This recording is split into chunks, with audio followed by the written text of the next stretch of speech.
মাগুর মাছ কিনেছি, মাগুর মাছটা রান্না করবো। এখন নোট দেখুন,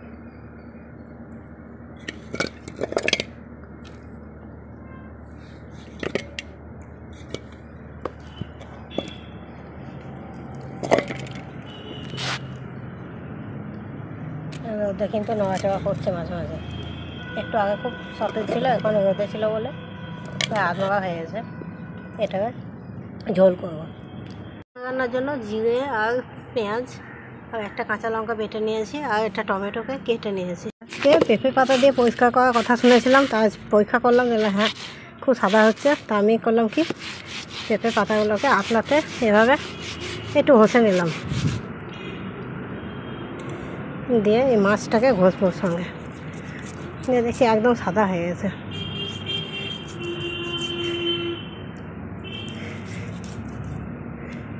যে এইগুলো সব সাদা হয়েছে, কি সুন্দর।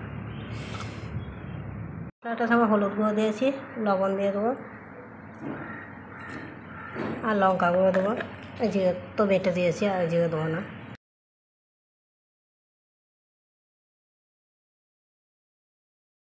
রান্নার জন্য আমি একটা কড়াই বসে দিয়েছি। কড়াই পানিটা হয়ে গেলে আমি সরষের তেল দিয়ে দেবো।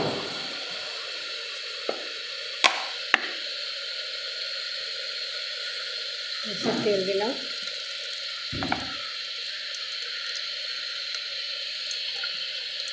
বেটে রাখা মশলাগুলোকে আমি দেবো।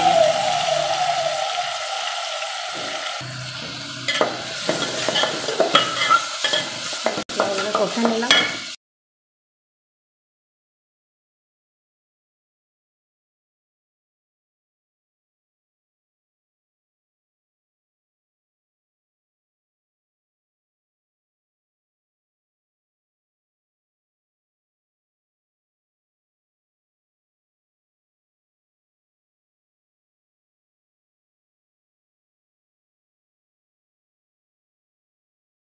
ঝোলটার মধ্যে পানি দিয়ে দিলাম, দিয়ে নিয়ে দিলাম।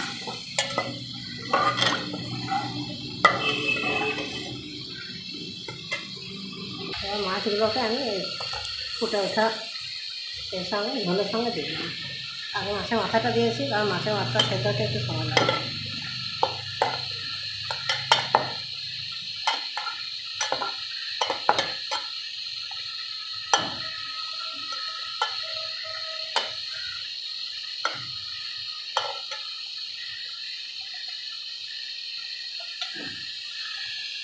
ঝোলটা কত সুন্দর হয়েছে দেখুন।